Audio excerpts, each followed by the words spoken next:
I'm Warren Davis, and you're watching the Evercade Effect. Welcome, fellow Evercadians and Richard enthusiasts. You're watching the Evercade Effect, and I am Richard Q-9. So today, I am very excited to talk to you about Classic Game Fest 2022, how I've been representing Evercade. This is my first convention. We're going to talk about my encounter with Warren Davis and all those good things, so don't go anywhere. You're going to want to stick around, and I'll be right back. Evercade Effect. Okay. So let's go ahead and talk about a few things. So, so just on a whim, my wife saw, in the local social media here that this Classic Game Fest 2022, and she asked me if I wanted to go with her, and of course I said yeah. And then when I went, you could see here in the picture, I had to wear this shirt, right? I had to spread the word of Evercade. I mean, why not? That picture you're looking at here was taken, just outside before you go ahead and you go down to the main entrance. And what I'm going to go ahead and do is show you a little montage that I put together. They had like all kinds of things, from Funko Pops to stickers to non-working consoles to all the cool retro things that you would expect. And yes, the geek in me, of course, I wanted to show you this Classic Game Fest wristband. Kind of neat that they go ahead and choose to give you that. It's made out of rubber, so kind of a little built-in souvenir instead of like the kind of like just bands where when you go to a water park, others are like made out of paper. And you're gonna want to stick around to the end because I'll show you what pickups that I got. So that may surprise you. So just sit back, relax, let the montage roll.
I hope you enjoyed that. I mean, that's just a taste.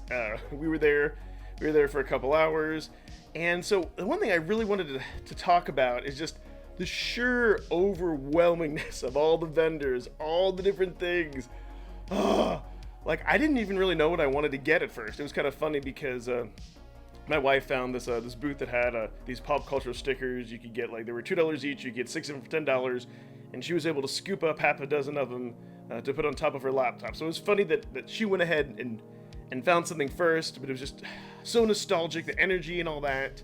So I'm walking down, and I see Warren Davis, and for those of you who don't know, Warren Davis is the father of Q*bert, a classic, iconic, arcade game of the 80s. So I saw that he was there, and he had his usual books and things, and it was just a very interesting, surreal moment because I saw some other YouTubers who'd gone to conventions and seen him there, and he seemed like a real cool guy. So I kind of walk up, browse his wares and everything, getting my courage up, and I just start talking to him and just kind of like breaking the ice about like Q*bert and things, and this very, very, very cool laid back guy, and it's kind of funny. My wife just kind of dodged and went off. She wanted nothing to do with it. So that's fine. She let me do my thing, and then I got up the courage, and I just asked him. I talked about, of course, the Evercade effect.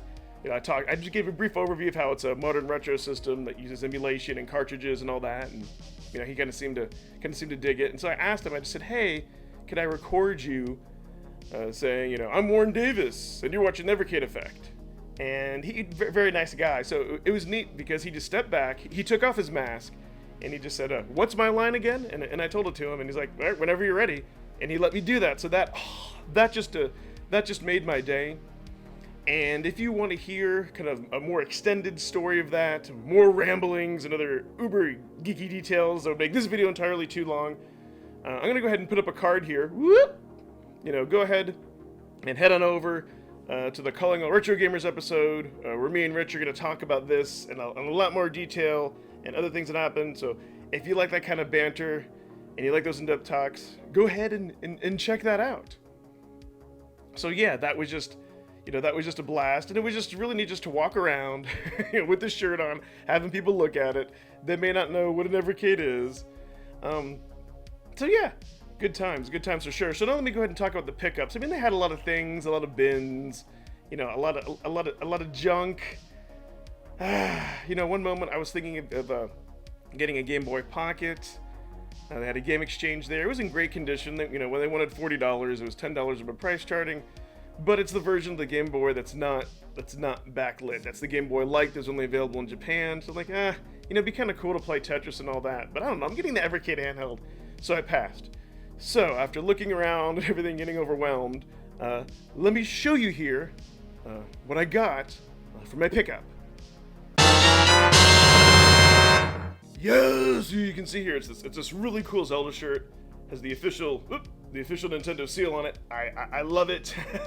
For me, always good getting a t-shirt, and it just kind of goes to show you that, I guess for retro collecting and whatnot, I'm pretty satisfied with the Evercade. I mean, yeah, there are things that I kind of wanted, but it was just a fun experience. See, a lot of cool things in the wild, like TurboGrafx controllers, and just these like weird unnamed like handhelds, and they actually had a Q*bert watch, but you know what? That was really expensive. Everything was very expensive. I mean, yeah, it is Austin, Texas. Everything was at least at or above price charting. There were a lot of stores like Game Over Games, Game Exchange, other places, pretty set on their prices. People weren't willing, to budge as much. But hey, the main thing is it was the fun experience. And should I mention that also too, for Sunday it was only $10 a person, so I really can't beat that. So yeah. I want to get a conversation going below. Let me know. Have you been to any conventions? Would you go to a convention in your local town or city? How do you feel with Evercade collecting? Does it scratch that itch? Are you overwhelmed when you go ahead and go? And if you happen to find me through the YouTube verse and you like what you see here, whoop, bing, if you could please like and subscribe, yeah, it really helps me out. It raises awareness. We've recently hit just over 400 subs. I love the community. I appreciate everyone's support. We're on track to get to 1,000 subs next year, and I'm just really super excited about the next upcoming carts, the Galeco and Jellico arcade collections. I'm very excited, so look forward to that. And well, I created content. Thanks for watching. Bye bye.